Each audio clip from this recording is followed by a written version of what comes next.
You want to find that drive and focus that has you locked in and on fire every single day? My book, The Mirror Motivation, will do it for you. I bought a copy for you. You take care of the shipping. The book is free. Click the link down there. I got you. DreAllDay.com. You're all here, so let's make the most of it. You are tuned in to the show where you bring out your discipline to show up day after day to do the work, your confidence to put yourself out there boldly and authentically, and the mental toughness within you that moves you to keep showing up, doing the work every day, putting yourself out there boldly and authentically, even when the last time you did it, it didn't work. Even when the time before that, it didn't work. Even when it hasn't worked at all yet. That's the mental toughness that you're going to bring out of yourself here. And on top of all this, we got to put this in motion. So you're going to get the personal initiative, the go-getter energy that moves you to make things happen instead of waiting for things to happen. Putting all this together, what you get is the mindset, the method, the philosophy, the book. If you don't got the book, get the book. And the podcast called Work on Your Game. My name is Dre Baldwin, also known as Dre All Day. Today's topic is stop ignoring your talents. Definition of talent is a natural aptitude or skill. And I've talked about talent many times in the past on the show. You'll be able to get the full archive of the podcast in the game group, which we'll talk about at a future date because we're organizing that, putting it into the right space right now. So it's all good and ready for you when it's ready. It'll be ready soon. But anyway, in the book, Good to Great, because we're going to talk about it enough today. Before I talk about Good to Great, we're going to talk about talent enough today that any past episodes that you can't get to or can't listen to, trust me, you will get access soon. So just stay tuned for that. But back to our point. In the book, Good to Great by Jim Collins. I've mentioned this book a lot of times here on this show. If you haven't read it yet, I don't know what you're waiting for. The question that is asked in this book, he asks a lot of questions, but here's one of them. What could you be the best in the world at? And the book, Good to Great, is talking about companies, talking about corporations. But this is something that, as I said in other times that I've referenced it, even though the book is about companies, I still got a ton of value out of it that I can use individually. And this is a great question that each one of us should ask ourselves. What can I be the best in the world at? Or at least the best in my neighborhood. If you can't be the best in the world, what can you be the best in the area at? The best in the family, best in the neighborhood, best on your team, best in the company? Why this topic even is the topic? Because I want you to keep that question in mind today. What can you be the best in the world at as we go deeper into this subject? And the subject is the subject because many people out there are either not utilizing their talent. You know what it is, you're just not using it for whatever reason. Many reasons there are. And or you have no idea what your talents are because you haven't begun to seek within yourself. Today's aim is for me to plant seeds of some ideas that may possibly move you to action of mind and body. You understand? Mind and body, meaning you start thinking critically about this, thinking proactively, positively, constructively about it, and you actually move yourself and do something to start taking advantage of what your talents are. Now, you're going to have to do the work. The mental work you're going to have to do, the physical work you're going to have to do. You can enlist some people to help you, but those are investments that you're going to have to make. Either way, you're making an investment. Time, effort, energy are investments. Money is an investment. Asking is an investment. All of those are investments. So you're going to have to make the investments to make this happen one way or another. But I'm going to plant the seeds in your mind here today of what exactly you're going to be investing in and what outcomes exactly you're going after. That's what I'm going to give you here today, or that's what you're going to give yourself, because you're going to listen and then you're going to do some thinking. Because I can't supply the thinking for you. Point number one. Today's topic is stop ignoring your talents. Understand that your talents are your head start to success. You ask anyone out there, if I was to ask any person who's listening to this right now, thousands of people listening, do you want to be a success? Everybody would say yes. Yes, I want to be a success. Or maybe you believe you're already a success. Would you like to sustain that success? Yes, everybody would say yes to the question of succeeding. So when you're going after success, understand something. You're not the only one going after it. You are in competition with a whole bunch of other people. And while success does exist in abundance, everyone can be successful. Success is not a zero-sum game. Someone does not have to lose in order for you to win in most areas of life. There are some small subsets of areas where someone does have to lose for you to win. For example, in the NFL, only one team can be the champion, but every player who plays in the NFL can also say they succeeded in making it to the professional level of playing football. So there are subsets of success in which it is zero-sum, but in general, success exists in abundance. Everyone can have it at the exact same time. So when you're going after success, especially when you're in one of these subsets where maybe someone has to lose in order for you to win, or maybe everyone can't win at the same time, or maybe there's a limit to how many people can win. For example, in the NFL, there's only so many players who could be in the league at the exact same time. You don't want a fair fight. When you are going after success which is limited, success that is zero sum in any way, shape, or form, or maybe it's just a time thing. Maybe you just want to achieve a certain level of success before someone else achieves that same level of success. You want to make a certain amount of money before another person makes that money. It's not that when you make it, they can't make it either. The money exists for everybody, but you just want to get there before they get there. Understand something. You don't want a fair fight when you're going after success. You don't want everyone to have an equal level playing field. You want to cheat, but in an ethical way. And I'm going to explain what I mean by that. You want to have advantages that other people don't have. Why? So you can separate yourself from them in a definitive way, in a way that's obvious to whatever the scoreboard is, or whoever may be doing the choosing. If there are some judges who get to do the choosing as to who's winning, you want your win over that person or those people to be so obvious that everybody knows that. You want an unfair advantage. And the quickest way to gain an unfair advantage without knowing who you are, without knowing about any of your resources or the people that you know or your associations, connections, anything, the quickest way, I guarantee anyone listening to this right now can get an advantage in life is through leveraging your natural abilities that other people simply do not possess. If you do that, you will give yourself an advantage that other people can't get it. They can't duplicate that because you're the only one who has it. Your successes will come more easily to you. Not to say they'll come with no effort at all, but they'll come to you more easily, and you'll enjoy your success and be more willing to work at it because you're doing something that you're actually good at. Doesn't that just make sense? If you work at something that you're not naturally good at and the successes are not coming quickly, the success is not coming at all, but you still have to put in that work, it's hard, it's a strain, it's a struggle to put in that work on something in which you have no talent, no natural abilities, but you're trying as hard as you can. And some people are able to will themselves to do that and push themselves and pull themselves to doing that, but it's like they're running in sand. I mean, some people get really strong and really tough and really determined. They can make it a far distance running in sand, but wouldn't it be much easier to run on concrete with some sneakers on, some good running shoes on? You probably get a lot further, a lot faster, or even if you didn't, if the person running in sand is just in way better shape than you, your run would be a whole lot easier than theirs. You want your run to be easier than the other person's. So then when you level up, when your skills get better, when you get tougher, you get stronger, you'll be able to go further on the exact same amount of energy. You want an unfair fight.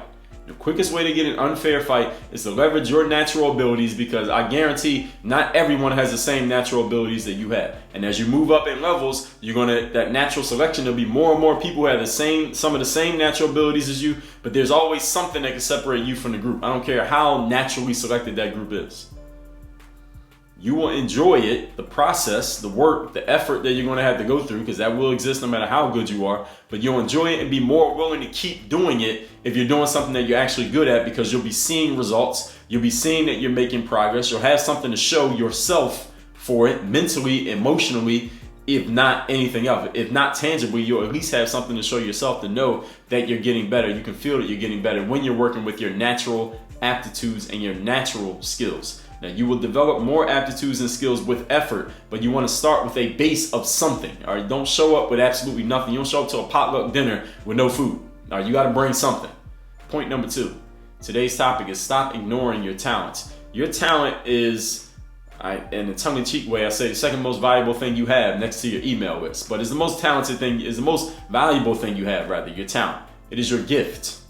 Your talent is what separates you from everybody else who is working hard, everyone else who has goals, everyone else who has all the other motivational, inspirational stuff that you hear people talking about, including me. Setting goals, working hard, struggling and striving, being disciplined, being confident, believing in yourself, being mentally tough, being a self-starter, being a go-getter. There are a whole lot of people who are doing all those things in life. How are you going to separate yourself from all of them, especially when you're in a zero-sum game? Especially when you're in a competition that's based on the clock, especially when you're trying to win before those other people win. How are you going to separate yourself from them if they have all those traits that you have? It's going to be very hard for you to separate yourself, if at all. So what separates you is your talent. It's the most valuable thing. That gift, other people can't replicate the gift. They can replicate working hard. Someone knows that you get to the gym at 6 a.m. and they've been getting there at 6:30. They can start coming at 6 a.m. so they can make sure they're getting in just as much time as you. They can replicate that. They can copy that. All right, they can hack that. You can't hack talent. You can hack the way somebody structures their online course. You can hack the way somebody put together their website. You can hack someone's workout program. You can hack someone's whole speech pattern. You cannot hack a person's talent. In other words, this is the one thing that nobody can copy. Nobody can replicate this one. No one can beat you at this if you utilize it. If you're not utilizing it, then it's not an advantage for you anymore. Now you're in an equal race. You're in a fair fight with a whole bunch of other people and you might not win. Make the fight unfair. You want to do this. And understand something. You will work hard on your talent. Just because you're talented doesn't mean you won't work hard. When you have talent, you're probably going to have to work even harder than everyone else because you have more aptitude. You have more potential. You have a higher ceiling than everyone else when you're working in the area of talent. But while you're doing this hard work, you'll be happy to do so because you can feel that you're in the right spot. You can feel that you're doing the right thing even when things are not yet working. This is the art of knowing what to do with your life. Now, anyone out there who's not quite sure what you're going to do with your life, understand I said this is the art of knowing what to do with your life. It's not a science. There's a difference between the two. It's the science of something is like mathematics is science. Now I know math and science are technically two different things, but the point that I'm making, math is science in that it can be proven, it can be laid out in black and white, and if someone's able to prove it and lay it out in black and white, there's no dispelling, there's no arguing it. It's not a matter of opinion. It's black and white, it's just fact right there on the paper. There's only one fact. That's science. Art is not black and white. There's not only one right answer, so to speak. Everyone has their own way of looking at it. Beauty is in the eyes of the beholder. Figuring out what to do with your life is an art. It's not a science. Now, I know there are people out there, probably plenty of people out there, probably someone doing something right now, trying to make a science out of what to do with your life. Regardless of how many they are and regardless of what they say, figuring out what to do with yourself is an art. Because, listen, what you're doing with yourself right now might not be the same thing you're doing with yourself next year or 10 years from now. 10 years ago, the thing I was doing with my life was playing basketball. I wasn't thinking about podcasting. Now it's different. 10 years from now, who knows? We might not even have podcasting anymore. It might be virtual reality. I might be sitting on your couch talking to you one-on-one, 1,000 of you at the same time. That might be what we're doing 10 years from now. Who knows? But the art, that's why it's an art of knowing what to do with your life because it's not always going to be the same thing. So the science follows a formula. Art does not necessarily follow a formula. So while you're working hard on your area of talent, once you've identified your talent, you're working hard on it, you'll be happy to do so because you'll know that you're in the right spot. And again, that knowing is not about any mathematical formula. There's no numbers that I can give you. There's no, if these three things happen in order, that means you're doing the right thing with your life. That's not the way that it works. And don't allow anyone to tell you that because no one else can tell you what's right for you. Only you can know. And again, that knowing is art, not science. It's more on the about feel than it is about some numbers or some data or this happened and that happened. It's not something that you can tangibly hold in your hand. It's something that you need to know within yourself. And that's why you got to know who the hell you are. Get more in touch with yourself instead of allowing somebody else to tell you who you are. Point number 3. Today's topic is stop ignoring your talents. Pursuing the opportunities that come with talent are often much less safe than your other life or career options. I'm going to say that one more time. This is a really important point. Pursuing the opportunities that present themselves or that you cause to happen based on your talents are often much less safe. In other words, more risky than the other life/career options that may be available to you. In other words, let me say this another way. Pursuing the opportunity of maximizing your talent is not and will not be a walk in the park. Maximizing your talent. Now, utilizing your talent, applying your talent, that could come very naturally and easily to you. Maybe there's some people who are listening to this right now. You're utilizing your talent in life right now because it comes so naturally to you, so easily to you. It's almost like you're not even working and it's just working in your favor. Okay? I'm not talking about just utilizing your talent. I'm talking about maximizing it, meaning getting everything you could possibly get out of your talent. That's not going to be a walk in the park. It's going to be hard. And it's going to be harder work for you to maximize your talent than it is for someone who has no talent to become good at the same thing. In other words, let's say a basketball player who's talented is going to have to work harder to maximize that talent than an untalented player has to work just to become good at basketball. Because to maximize talent, there's going to be a whole lot asked of you. As the saying goes, to whom much is given, much is tested. Much is expected. Much is demanded. And everybody's watching. That's the other thing about being talented. Everybody's paying attention to you because they see the natural ability. They want to know how far you can take it. See, the person who has no talent, ain't nobody watching. Nobody cares. How far are you going to go with that? Your ceiling is only but so high. When you have no talent, but you decide you're going to do something. But when you have talent, that ceiling is so high, everyone wants to see how close to the ceiling you can get. And if you come up short of the ceiling, that's the one thing that you're never going to be able to forget. You'll never be able to forgive yourself for coming up short of that ceiling when you're working on a talent. Now, when you're working on something that you're not too good at, you could probably hit your head on the ceiling a couple times because that's as far as you're going to get. But when you have talent, man, it's way up there. You see how high you got to go to get to the top of that? How high you got to go to reach that ceiling? Are you going to put that work in? We don't know. It's not about what you say, it's about what you do, right? Pursuing the opportunity of maximizing your talent is not a walk in the park. And understand there are some leaps, L-E-A-P-S, some jumps that you're going to have to make in order to get to it. In order to get to the ceiling of your talent, you're going to have to take some risks. You're going to have to do some unsafe things. You're going to have to push yourself into some things that may not be so cut and dry. They may not be so, I know that this is going to work out, and if it doesn't, then I can always come back. There are going to be some situations that don't look like that you're going to have to jump into in order to maximize your talent. Now, you can do pretty good off your talent and stay safe. If you want to maximize it, you're going to have to make some jumps. You're going to have to jump off some cliffs. And here's the secret. Let me tell you this right now. It's a disclaimer for some of you who are feeling a little bit antsy about what I just said. Most people cannot stomach this risk. So this ain't for everybody. Most people can't stomach this risk of putting themselves in a situation where they could lose badly and trying to maximize their talent. Thusly, you know what these people do? They just completely ignore their talents, knowing what would be expected of them if they paid attention to their talents. So they ignore them instead because it's a safer option. And they play the game of life as safely as possible. And listen, I'm not judging these people. I'm not saying that something's wrong with them. I'm just pointing this out to you, and I'm presenting it to you as an option. I'm telling you that you could choose to do this. And no one can tell you that you're wrong for doing it because it's your life. It's your talent.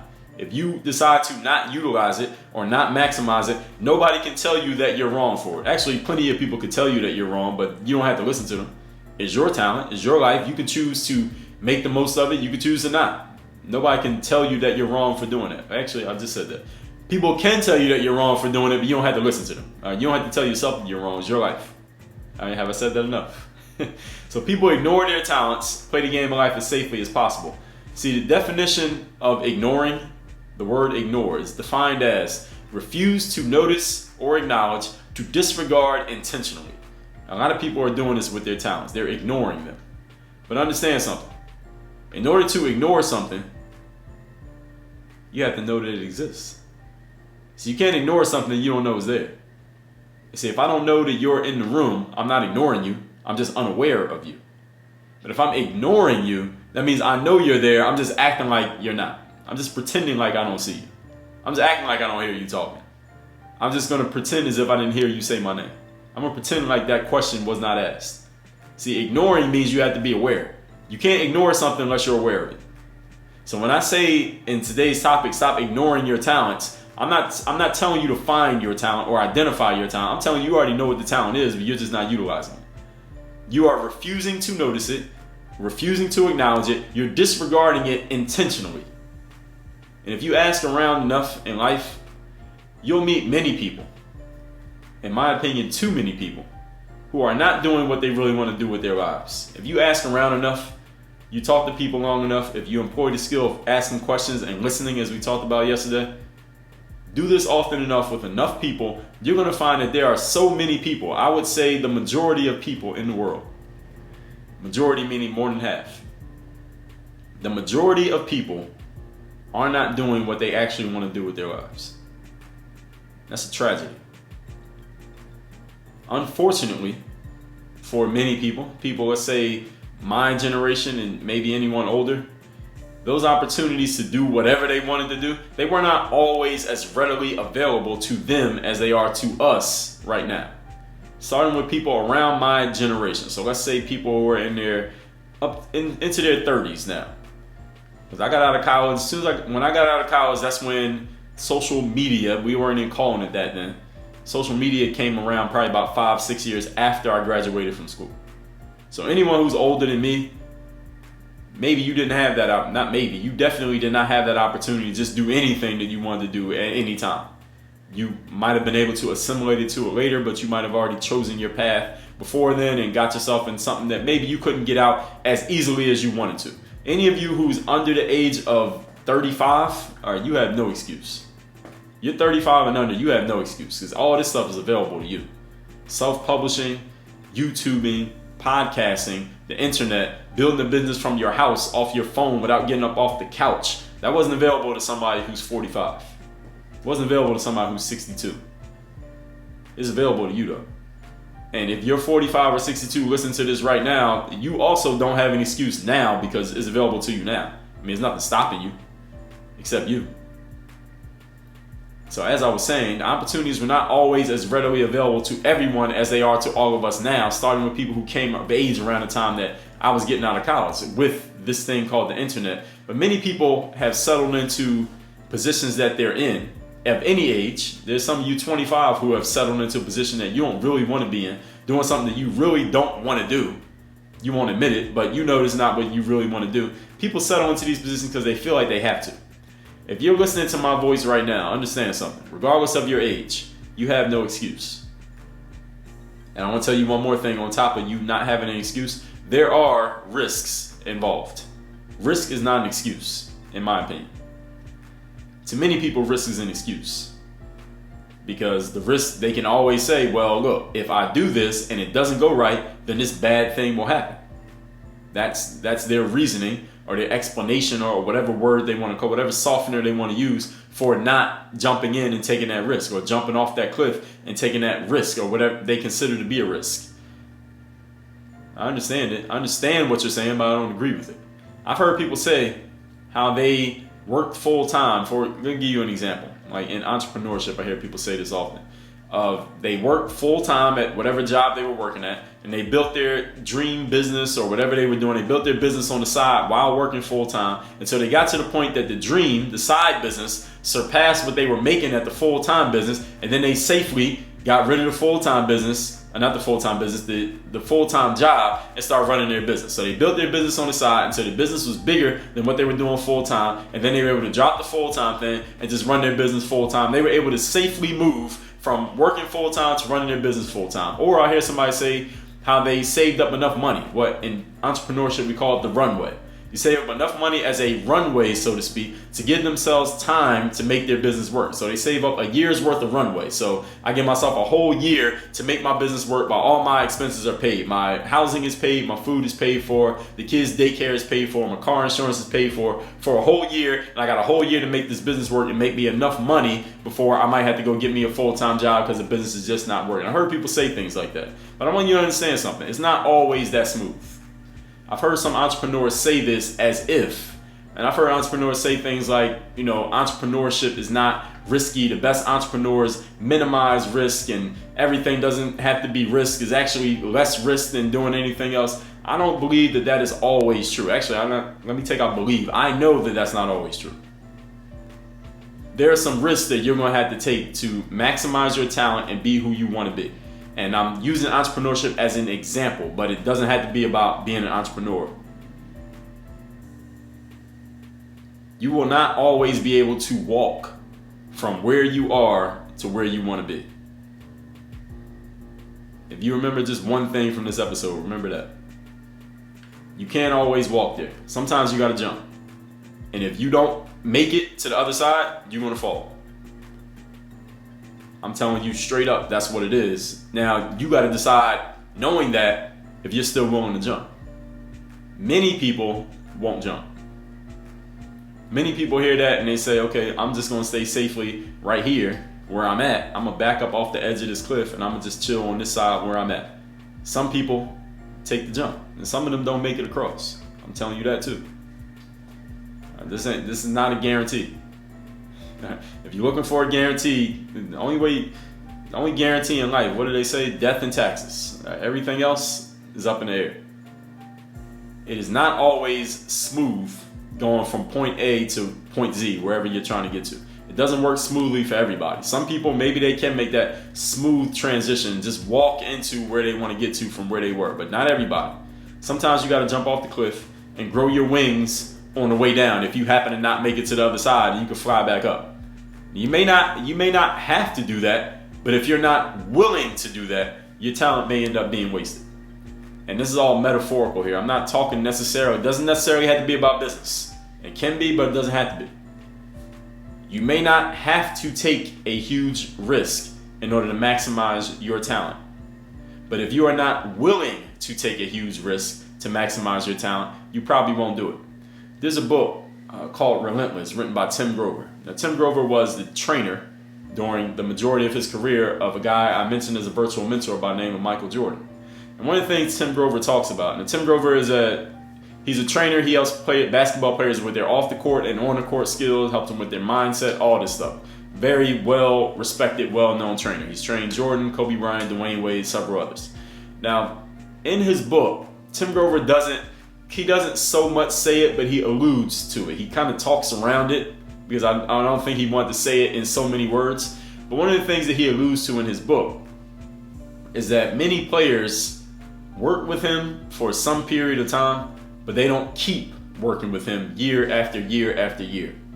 And the reason is, Tim says this more directly, is that they just don't want to make the investment. Even though, Tim says, they know that he can get them in better shape and more ready to play in the NBA than any other trainer out there. And his proof is in the pudding. Those names that I mentioned, even if you don't watch basketball, you know them, right? Michael, Kobe, Wade, I don't even have to say their other name. You know their names, right? Even though the proof is in the pudding, a lot of players don't want to keep working with Tim Grover, even after they have worked with him, because they don't want to make the investment. The investment is, first of all, you might have to come to the physical location that Tim Grover's in, and as of when he wrote that book years ago, he was based in Chicago. Maybe some players just don't want to spend their off season in Chicago, or they don't want to pay the money that Tim Grover charges. He probably charges more than most of the trainers you've heard of these days. And Tim Grover's probably going to work you harder than any other trainer out there is going to work you. Those are the investments that you got to make. And see, a lot of people think investment is just about money. Investment is about where you're going to be at physically. Investment is about where you're at mentally. Investment is about the amount of effort that you want to put in. All of those are part of investing. It's not just money. And a lot of people use money as an excuse for not investing. And when you don't invest, you can't make a return on investment. All right, so where are you going to go? One of the things Tim Grover said in his book was, I had this highlighted in the book. He said, if I push a player harder than he's ever been pushed before, his results will double in half the time. Let me say that one more time in case you missed it. He said, if I push a player when I'm training him harder than he's ever been pushed, his results will double in half the time. The challenge is, here's the challenge that Tim Grover says he has with this, is that I'm not sure every player is ready for that push. I'm not sure every player is willing to be pushed that hard. I'm not sure every player is willing to go that hard, that much, over and over and over and over again. Because they will get amazing results, but do they really want to go through that in order to get it? Because if they don't do it, mind you, Tim Grover, he's working with the best players in the world. These are NBA basketball players, or guys who are trying to get to the NBA or about to be drafted. They're the best of the best. So they're going to have a career whether they take the push or not. They're still going to have a career and make money playing basketball. So why do it? Why risk that effort? Why risk that energy? Why risk that money? Why risk that time? There are only a few who did it. Again, we know their names: Jordan, Kobe, Wade. Are you willing to make that investment? Are you willing to take that risk? See, investing is risky. Can we agree? Any of you in the investment world, you would agree that investing is risky. Investing is not guaranteed. You invest money in real estate, it's not guaranteed you're going to make money back. You invest money in the stock market, it's not guaranteed you're going to make that money back. You invest money in building a business, it's not guaranteed you're going to get anything back. You invest money in hiring a coach or going to a seminar or a conference, it's not guaranteed that you're going to get a whole lot of value back from doing it. But investing is a mindset, people. It's not about, it is a science to investment, but it's more of a mindset that you're willing to do it before we even get to the part of what you're going to get out of it. So let's recap today's topic. Now that have I said everything I need to say here? I have. Let's recap today's topic, which is stop ignoring your talents. The definition of talent is natural aptitude or skill. In the book Good to Great, the question that is posed that businesses ask themselves is, where can we be the best in the world? Not just good, where can we be the best in the world that we differentiate ourselves and dominate? Have you asked yourself that question? Do you have an answer to that question? If you don't, need to figure out what your talent is. And this topic is about planting the seeds for some ideas that may move you to action of mind and body. You got to do the work. Point number one, your talents are your head start to success. When you're going after success, you do not want a fair fight. The quickest way to get there is leveraging your natural abilities that other people do not possess. Things will come easier to you, not no effort, but easier to you, and you'll enjoy it more because you're seeing that you're actually getting results, even if you're working hard. Point number two, your talent is the most valuable thing you own.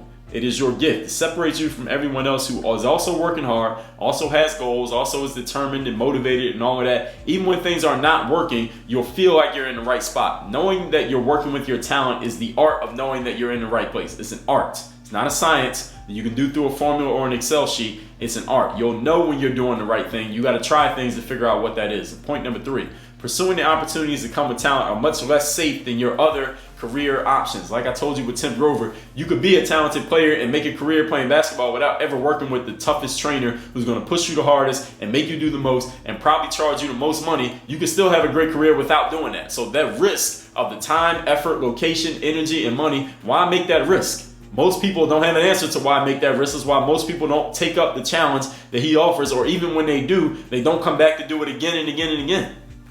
Why? Because why? For what? Why do that when you already know you're going to be good anyway? That's a question that you got to answer for yourself. In order to make it through your talent to where you really want to get to, you got to take some leaps. You got to make some jumps that are risky. Jumps that you might come up short on. Jumps that may not pay off, but you got to be willing to make the investment anyway. A lot of people ignore their talents to avoid having to make those jumps because they know that's what's going to be required of them if they were to do it. Because they're smart. They know. I would have to make a jump. I would have to take some risk. I would have to make some big investments if I maximize my talent or if I even acknowledge my talent. So instead, they ignore it. Definition of ignore is to refuse to notice or acknowledge, to disregard intentionally. In order to ignore something, you have to be aware of it. So it's not like you don't know you have talent. It's just you're pretending to not be aware of it. Unfortunately, before I get to that, there are a lot of people out there who are not doing what they really want to do with their lives. Or maybe they're doing it, but they're not doing it at the level that they want to be doing it at.